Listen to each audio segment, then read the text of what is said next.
Welcome to another video brought to you by RoboLabs and CaramelPopcornEquipment.com.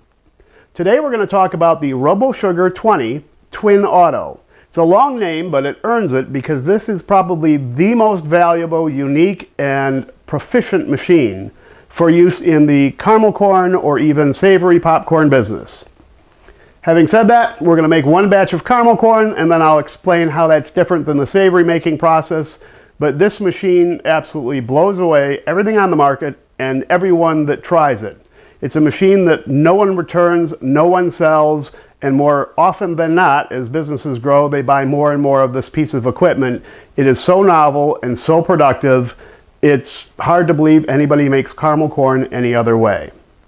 Now the ingredients are already loaded in this machine. It does take 20 to 30 minutes to create a batch of caramel corn depending on your recipe and how much water you use, but I'm going to do cuts and edits so that we can make this go quite a bit quicker. To begin, we're going to turn the machine on. You can hear it mixing. You might not be able to see, but I've already loaded 18 gallons of popcorn into the hopper to the left. And we're going to see how this machine automatically heats the slurry, then automatically adds the popcorn, automatically mixes it, and then automatically cools it. And that is something you probably haven't seen before. Now while we're heating up, if you take a look at the front control panel of this machine, it's pretty straightforward. I'll explain these each of the buttons and options here pretty quickly. The first thing you see is the digital heat display, and the temperature in green below it is something you set as a user to the temperature you want the machine to add the popcorn to the caramel mix. You can see the 155, that is where this machine is going to automatically dump popcorn into the kettle. The switch below it is clearly an on and off, but notice to the left, if you can read it, it says cheese. Consider that savory mode. Cheese being probably the most popular non-caramel popcorn people make, but savory mode works the same way with a couple nuances. And the first nuance is that it's a much lower dump temperature, usually around 50 to 55 degrees Celsius. Number two, instead of being a constant on heat, it uses a pulse heating system so as not to burn ingredients, things that could easily be over dried or burned. In caramel mode, it's going to heat up to the full temperature. The heat's on full. It's trying to get there as quickly as possible. You don't really have to worry about burning. The start button for heating is illuminated because I pressed it once. Now while the machine will automatically add popcorn to the caramel for mixing and then automatically start the cooling mode, if for some reason you've made a special variety recipe and you don't want to use the standard timings, you can always push this mixing button to immediately dump popcorn into your caramel slurry or your savory mix. Likewise, if you press and hold the cooling button, you can force the popcorn to dump to the cooling mechanism at any time. Now, if there were a batch where, let's say, you forgot to add as much liquid as you should and you found that it was going to burn before it got to the 155 or 160 or whatever temperature you set, you can always just save that by starting the mix at any time, and then again you can start the cooling at any time. The red button is an emergency stop. I've never used it, but if for some reason something has gone horribly wrong and you don't know what else to do, it's kind of a panic button. It will shut the system down immediately. Now we're still cooking here, so I'm going to leave this kettle lid on, but I will let you see what it's looking like when we get closer to 100 degrees. You may be able to see that steam is starting to escape just a little bit. Most of the steam is contained. And here's what your cooling tray looks like. We'll get back to that. And this is the collection bucket for the finished product. As I said, I personally, with my recipe, wait until I get closer to 110 degrees before taking the lid off. Thicker recipes, you need to go maybe all the way to 110. Thinner recipes, you can stop at 100 to 105. Again, I want to be clear, there's no right answer. After you make your first batch, you'll be able to find out at what point you can be rest assured that all the ingredients are liquefied.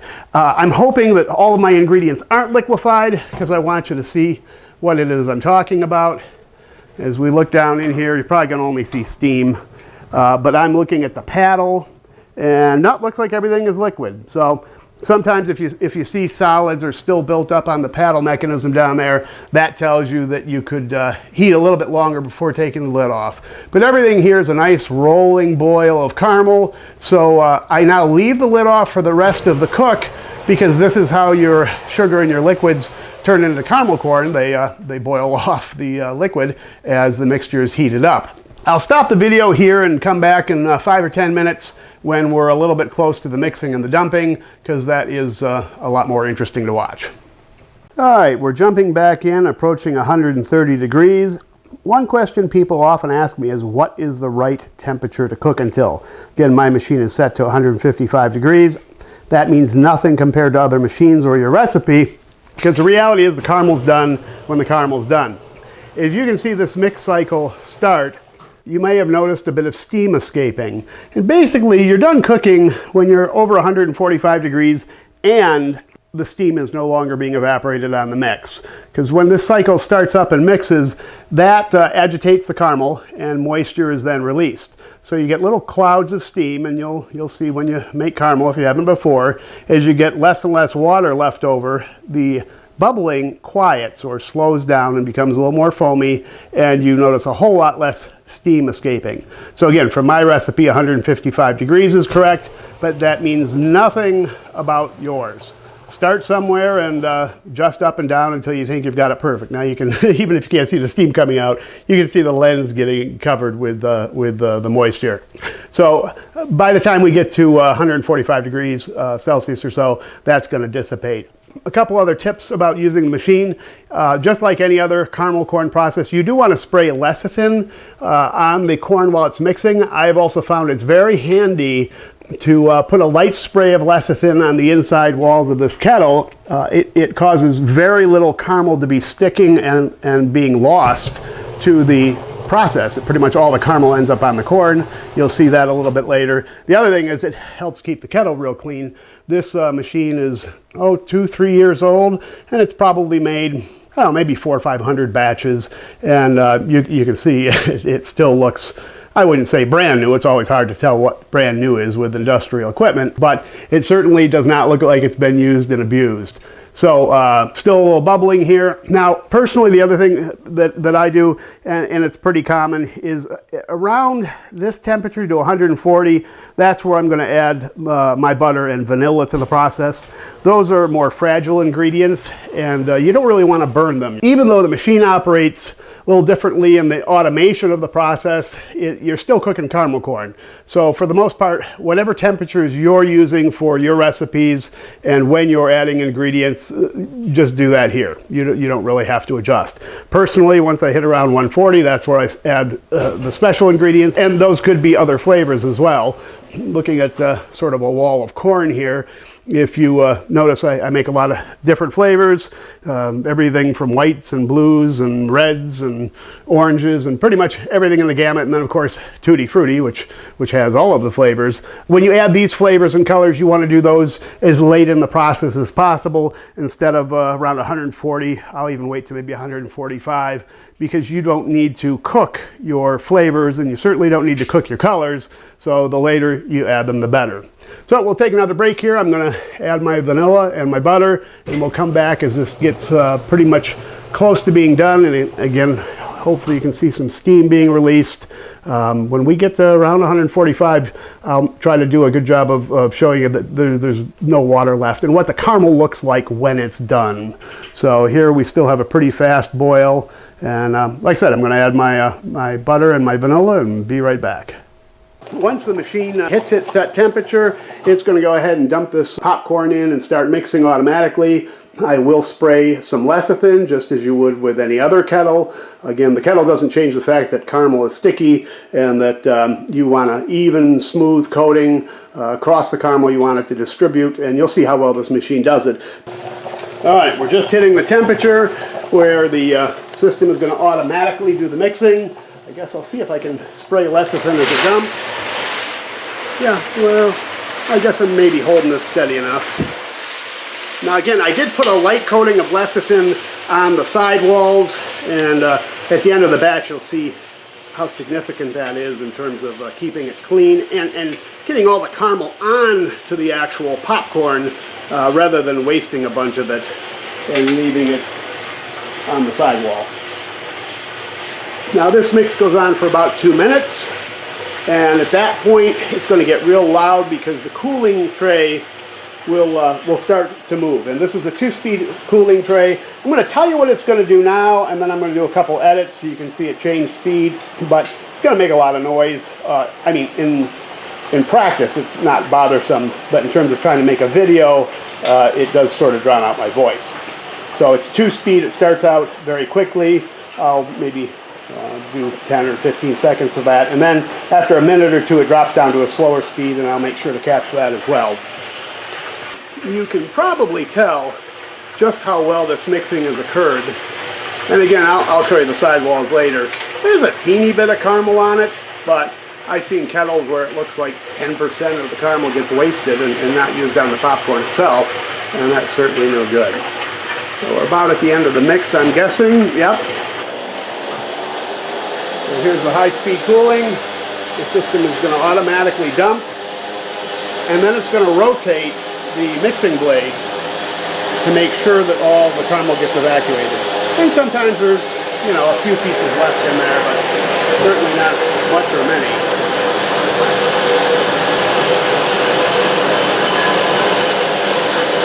Let's see if I can get a good view. So you can see a little bit of caramel on the bottom, a little bit on that side mixing bar, but you should be able to see there's very little wasted. One user tip I want to show you here is that while I'm on the slow speed mix, I'll slide the collection bin out. Some of the very smallest pieces of caramel will be deposited into this bin. Most of them go into the collection tray, which I can show you from behind. This is where most of your small pieces fall through. But between the high speed and shifting to the slow speed, I will get some in the collection bin. So I like to slide it out and dump it. Certainly not required, but it makes for a cleaner finished product with only whole pieces. Now as the cooling finishes up, I'm hoping I can speak and you'll hear, because I do want to point out a couple of things. One, notice the lid is back on the kettle. Now, if I am making continuous batches of caramel corn, I will immediately dump in a fresh set of ingredients. And this is one of the big things that enhances the productivity of this machine, because I would be cooking my next batch of corn while my existing batch is still cooling. So after your first batch of the day, you're always working on two. One's being cooled and one's being cooked. Since I'm only doing one batch here to make this video, what I do instead is I pour about a gallon of water in that kettle and put the lid on. And I just let the machine cool down naturally. But in the process, it traps all of the steam from the freshly added water and essentially just about cleans itself. And I'll show you that, because that sounds trivial, but the time saved from not having to clean a kettle every couple of batches is it's noteworthy. And again, it's all about productivity and consistency. So I could be cooking a second batch, and with my caramel recipes, generally I'm going to be putting out 2 batches an hour with this machine, and that's 2 batches with me not having to do much. I have to load the new ingredients in the popcorn, and of course I have to collect this corn that's now done.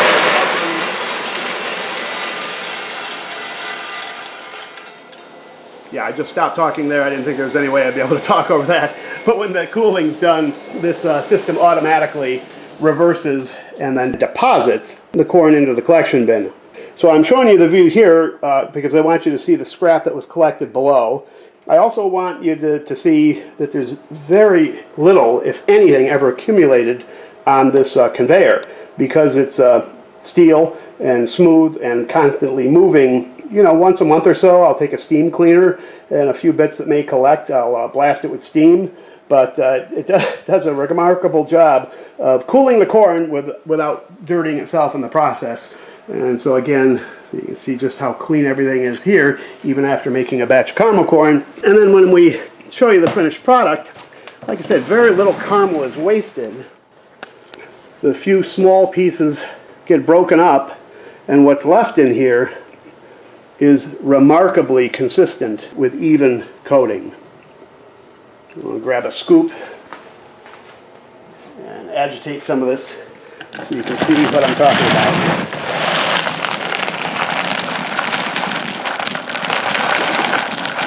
This allows you to put out a real premium product where everything is consistent, little to no bits and pieces.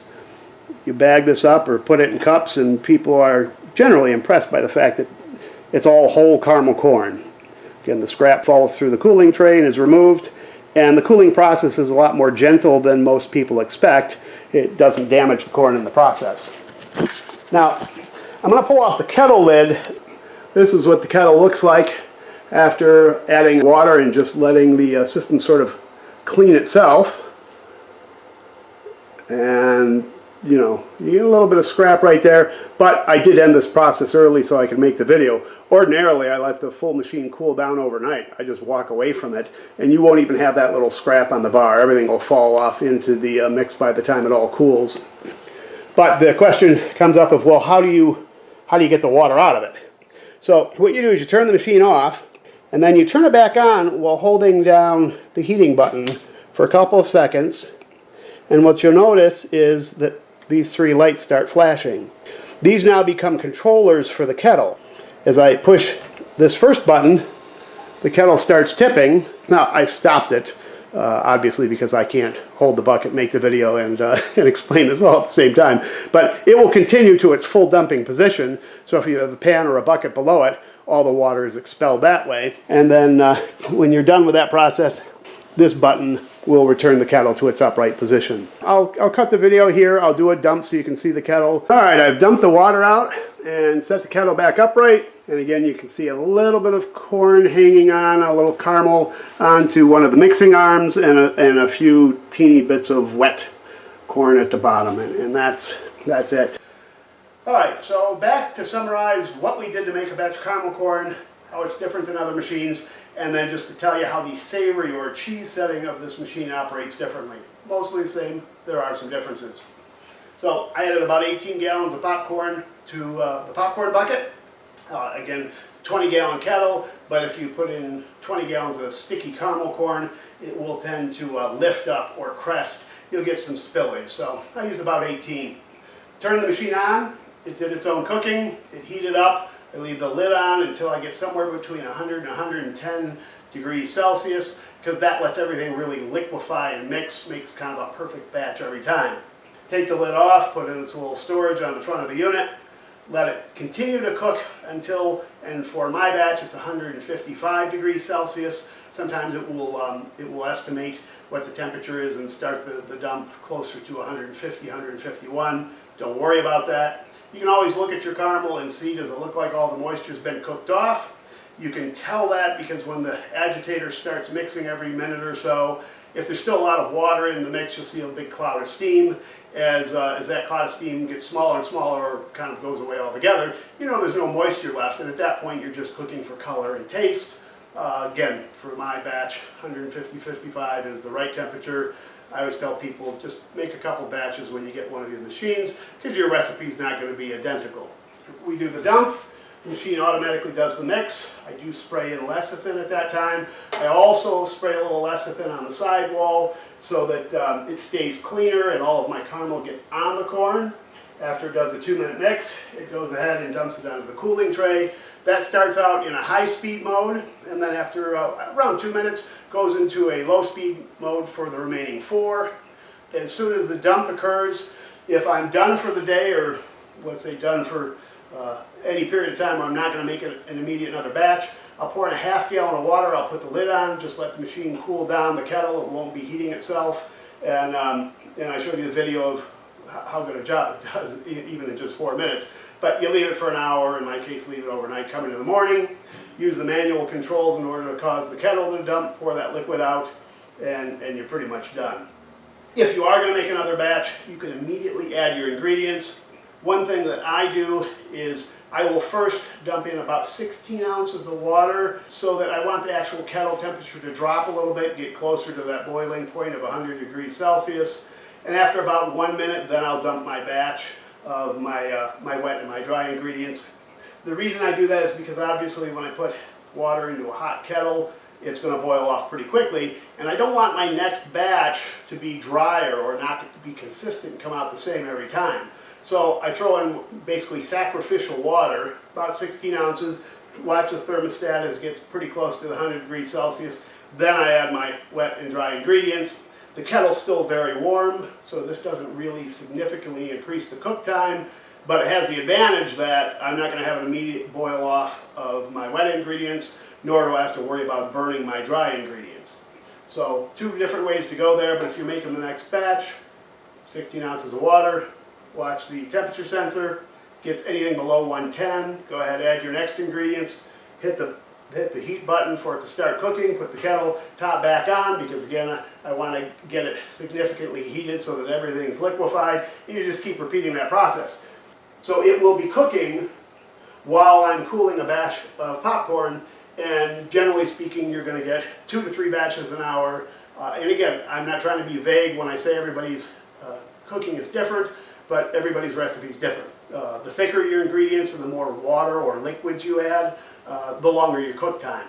Some people do a really light coating with very little liquid. They might get a batch every 20 minutes. Mine, it's more like every 30 minutes. If you're doing a super heavy coat and you use a lot of water, you know, maybe yours will be every 35, 40 minutes. 30 is a pretty average. I think you can plan on that. The things that are different about this than any other process, well, everything's different about this machine, but a couple other things to note is that cooling mechanism keeps the corn rotating. It's perfectly separated when it's done. So there's no manual involvement. It's also gentle. It doesn't break anything. Every piece is separated. I mean, literally, there's no pieces stuck together. It's perfect. And in the process, all of the small fragments drop through that grate into the collection pan underneath the machine that I'll basically just empty once a day. So that is the most prolific, efficient, consistent piece of equipment in the popcorn market. If that were it, that's the best buy you're ever going to make in terms of consistency, labor, productivity, everything. But this is a Twin Auto 20, and that word twin is in the description because again it has a cheese mode. I tend to again refer to it as savory mode. So think of it as anything that isn't caramel, any low temperature coating process. You can use this to make 20 gallons at a time of cheese popcorn or garlic or dill, jalapeno, even just regular salt and butter. The difference in the process is, one, you can fill the bucket all the way to the top. That type of corn doesn't stick to itself, so you don't have to worry about spillage. 2, it's only going to heat to like around 50-55 degrees Celsius, so as not to burn the ingredients, and because you're not trying to make caramel, you're just basically trying to mix oil and spices. 3, when it gets to the cooling mode, there's no 6 minutes cooling because it never got that heated in the first place. So when it's done with its mix, the kettle still tips over, it still dumps it onto the cooling tray, but rather than running cooling for 6 minutes, it just turns around and dumps it into the collection bucket at the end. You've got a great 20-gallon mixer, and because you don't have to wait for it to heat up as hot, and you don't need 6 minutes to cool, instead of doing 2 or 3 batches per hour, you know, you're going to be more like 6 batches, 10 batches, especially if you do as I do, which is while I'm making one batch, I've got preheated oil, add the seasonings, put it on a little burner, so as soon as it does the dump and sets back upright, I'm pouring in a pre-mixed, already warmed sauce, essentially, that has all the seasoning ingredients that I need. I'll let it run for just a minute or 2, and then I'll manually push this button I showed you before. You might not be able to see it from this distance. Remember I said you can push the second button to start the mix at any time. So since I don't need it to really get to 55 degrees Celsius, as soon as it looks like it's thoroughly liquefied and well mixed, I'll just go ahead and manually hit that button to tell the mix to start. And then I still let it mix for 2 minutes because again I want it to be as coated as possible, as even and consistent as possible. So I don't short that part, and I don't have to wait for cooling. But if you already had your ingredients warm, you don't have to wait for the kettle to warm up. And now you can be talking in excess of 10 batches an hour. And to have basically a savory cheese machine built into a caramel machine that's as automated as possible. I mean, you're still there to load ingredients, and I still add vanilla and butter, for example, closer to the 140 degree range. For my salted caramel corn, I'll sprinkle salt above Himalayan sea salt as the corn is mixing. I don't put it in the mix because it would just dissolve. But while the cooling mixing process is happening here, you can sprinkle in quite a few things as long as they're light and stick to the caramel. You can't do things like peanuts. That you'd have to do a manual dump with the buttons and put that on an old-fashioned table and sprinkle your peanuts in. But the cooling tray will throw off heavy things. But if it'll melt or it's light, it'll stick. So I've done like mini chocolate chips, mini dehydrated marshmallows, and of course the most common thing for me is to just sprinkle Himalayan sea salt on while it's in the mix, and so those come out fine without any manual intervention. So there are some things you might want to do, for example, like I say, nuts or big chocolate chips that might melt too much, where you might want to do those post-processing. But for the time and for the money, there's no other machine on the market like it. And the productivity of how much you can get done, whether that means an employee being more productive and doing our air popping while at the same time doing caramelizing, or as I have known some, they'll run 3, 4, 5, 6 of these machines, and when an employee gets good at it, because you can stagger the start time, one employee can manage 2 or 3 of these machines as long as their ingredients are pre-mixed. They may not have time to do all the measurements because the process is pretty quick. But if you pre-measure your oil and your dry ingredients so that you can just drop them in as batches, one employee could run 3 of these machines by themselves. There's really probably not much else I can say about it other than that people reach out with specific questions, and I'm happy to consult and give advice on how to use machine, tips, tricks, adjusting recipes. That's part of the service that we provide and why I run a test kitchen, so that I know how to pretty much do everything you can with the machine. Can be just standard caramel corn. I think I showed you some video of my little part of my wall before. You can add your own flavorings and colorings towards the end of the caramel process. So whether you want to make traditional caramels or birthday cake or tutti frutti flavors, this one machine does it all. Feel free to reach out to me if I haven't answered questions you might have. That's why I'm here. And thank you again for watching another video from RoboLabs and Caramel Popcorn Equipment. And stick around in the future for the next video and reach out if you have questions.